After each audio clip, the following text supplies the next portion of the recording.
Do you think is easier to fall in love or to stay in love? Ano po sa tingin nyo ang mas madaling gawin? Ang mahulog ang iyong loob sa isang tao o manatili kang nagmamahal, umiibig sa isang tao? Alam natin ang sagot dyan. Falling in love is easy. Gusto niyong mahulog ang loob ng iba sa inyo? Bilhan mo siya ng paborito niyang pagkain. Suyuin mo siya. Araw-araw bisitahin mo siya.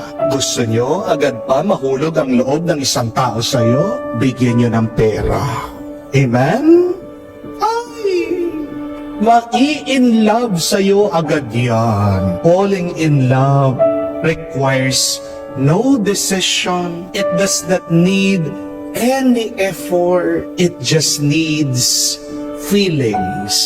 What is difficult is staying in love. Mahirap ang nananatili, nagmamahal at umiibig because staying in love requires decision, daily choice.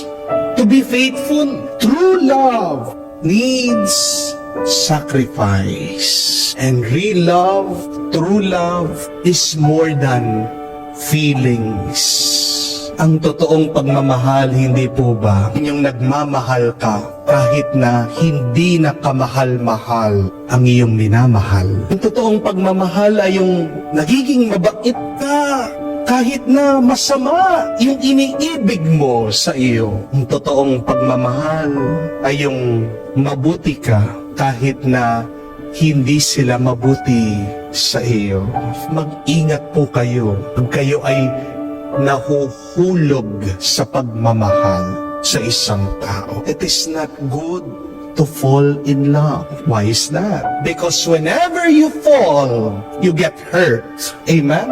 Wala pang nahuhulog hindi nasasaktan. Pag nahulog ka, siguradong mapipilay ka, magkakaroon ka ng pasa, masusugat ka, nag-uumpisa ka palang magmahal, saktan ka na. Paano ka makakapagpatuloy sa iyong pagmamahal kung meron ka na agad problema?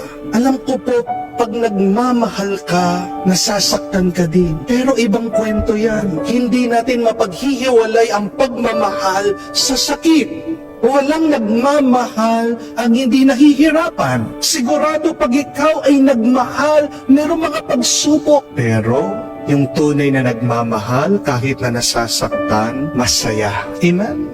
Ang tunay na nagmamahal, kahit na may pinagdadaanan na problema, mayapa sa kanyang pagbibigay sa kanyang sarili. Pero yan ang tanong, paano tayo magpapatuloy na nagmamahal kahit na napakahirap, kahit na napakasakit, kahit na napakabigat? I think we should answer that. How can we stay in love even if it has become very difficult for us? Paano ka mananatiling nagmamahal kahit na malayong yung minamahal? Mamahalin mo pa rin ba siya kahit na iba na ang kanyang minamahal?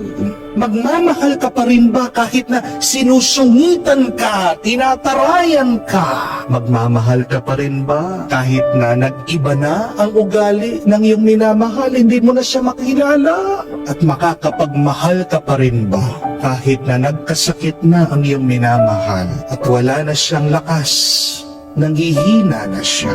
Paano ka mananatiling umiibig sa gitna ng pagsubok at ng problema? Tatlong bagay po ang gusto kong tandaan niyo, mga kapatid.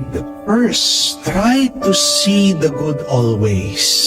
Kung makikita mo yung mabuti dyan sa iyong minamahal, magpapatuloy ka, naiibigin siya at mamahalin siya kahit na napakahirap na. Kung palagi mong nakikita na tumutulo ang iyong bahay, siguradong magsasawa ka, maghahanap ka ng ibang titirhan. Pero kung maalala mo na kahit na tumutulo ang iyong bahay, yan ay minahal ng iyong mga magulang, pinamana sa iyo, bebenta mo pa ba? Iiwan mo pa ba? Di ba hindi? Bakit po pagdating sa ating mga alaga, kung minsan wala din sa mood? Kung meron kang alagang aso o pusa, kinakagat ka minsan, kinakamot ka minsan, pero okay lang sa'yo. Bakit hindi mo ipamigay? Bakit hindi mo nalang patayin? Minsan nagiging pasaway ang iyong alaga. Kasi kahit na nangangagat at nangangamot, ang cute-cute pa rin ang alaga mo. Nakikita mo yung ganda ng iyong alaga. Bakit nagsasawa ang iba sa atin sa pag-ibig? Kasi laging inaalala yung masamang ginawa sa kanila. Hanggang hindi mo nakikita yung mabuti dyan sa iyong minamahal, magsasawa ka sa iyong pagmamahal sa Kanya. Bakit ang Diyos hindi nagsasawang nagmamahal? Because God always tries to clean our sins. He blots away our iniquities, our misgivings. Dahil palagi tayong nililinis ng Diyos sa pamamagitan ng Kanyang pagpapatawad, kaya niya tayong mahalin. Palaging naaalala ng Diyos nung sinauna, nung ginawa niyang tao, anong sinabi niya? Very good. Mga kapatid, huwag mong titignan yung masama na ginagawa ng iyong minamahal. Oo, sige, ituwid mo. Oo, sige, pangaralan mo. Pero sana, wag naman balutin ng iyong sama ng loob ang iyong pag-ibig sa Kanya. If you want to stay in love, please keep on looking at what is good. Pero pangalawa, love yourself. Mahalin mo ang iyong sarili.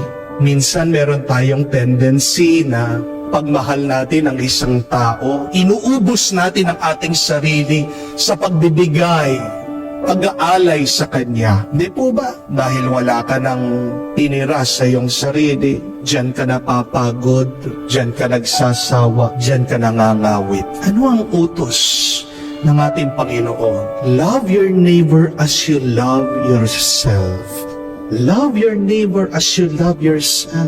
Tandaan po natin na hindi ka makakapagmahal sa iba kung hindi mo unang mamahalin ang iyong sarili. How you love yourself will be mirrored with how you love or treat the other. Kung kinamumuhian mo ang iyong sarili, ayaw mo ang iyong sarili, siguradong kamumuhian mo ang ibang tao. Kung pabaya ka sa iyong sarili, hindi mo maingat-ingatan ang iyong pangangatawan, paano mo iingatan ang iba? Siguradong mapapabayaan mo din ang iba. Kung pangit ka magsalita sa iyong sarili, pakinggan niyo po yung mga sinasabi niyo sa inyong mga isip. Paano ka makakapagsalita ng mabuti at maganda sa iba? You cannot give what you do not have. Amen. Make yourself happy, then you can make others happy. Be kind to yourself, and then you can be kind to others. Love yourself, and it is only then that you can truly love the other. We stay in love when we first love ourselves.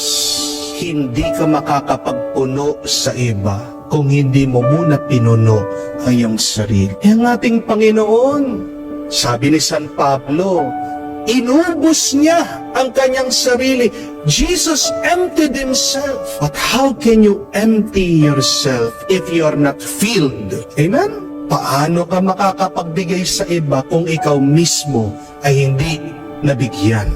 Pangatlo at kahuli-hulihan, connect with the Lord. Umugnay kayo sa Diyos, ang Diyos ng pag-ibig at pagmamahal. Ito lang po yung napansin ko. Karamihan sa mga nagkakaroon na problema sa kanilang relasyon, nagkukulang po sa pagdarasal. Maaaring yung babae, matibay ang kanyang pananampalataya, nagsisimba. Pero yung asawa niya, hindi nagdarasal, hindi nagsisimba. Pero din, mag-asawa, nagsisimba, nagdarasal, pero bakit nag-aaway? Kasi malayo ang kanilang puso at isip sa Diyos. Mga kapatid, hindi naman ibig sabihin pag ikaw ay pumasok sa simbahan, malapit sa altar ng Diyos, na ikaw ay talagang malapit na sa Panginoon. Kung malayo naman ang iyong isip at puso sa Diyos, wala ding kwenta, wala ding halaga. Mananatili tayong umiibig kung nakaugnay tayo sa Diyos, dahil ang Diyos ang magbibigay sa atin ng lakas para manatili at magpatuloy sa ating pag-ibig. Jesus is giving us an example on how to truly love, on how to continue loving in the midst of our pains, challenges, and burdens. Ang kasabihan nga, Jesus ay nanatiling nakapako sa krus. Hindi dahil merong mga pako doon. Siya'y nanatili sa krus dahil sa kanyang pagmamahal sa atin. Remember that, my dear friends, it's not the nails that held Jesus on the cross, but it is His love for us that He remained there on the cross. Bakit nananatili ka pa rin, umiibig at nagmamahal, kahit na nasaktan ka, kahit na nabibigatan ka, kahit na nagsasawa ka, dahil sinusundan mo ang halimbawa ni Kristo. Sana si Kristo ang maging inspirasyon mo, manatili pa rin na nagmamahal kahit na nasasaktan ka, nabibigatan ka, at nagsasawa ka na. Without God, you will fall out of love. Kung ang dahilan na lang kaya mahal mo ang iyong asawa ay dahil sa mga bata, mabuti at maganda, pero sana dagdagan mo, nagpatulong ka sa Diyos. Kaya kayo pong mga mag-asawa na nagkakalabuan na, please try your best. Go back to the church.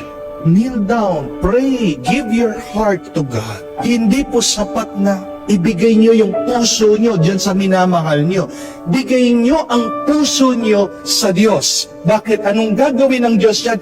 Papalitan niya yung pusong sugatan. Papalitan niya yung pusong mahina. Papalitan niya yung pusong nagsasawa. Isang malinis at bagong puso na makakapagmahal muli. Amen? Ang pananampalataya siyang makakapagpalakas ng ating pagmamahal.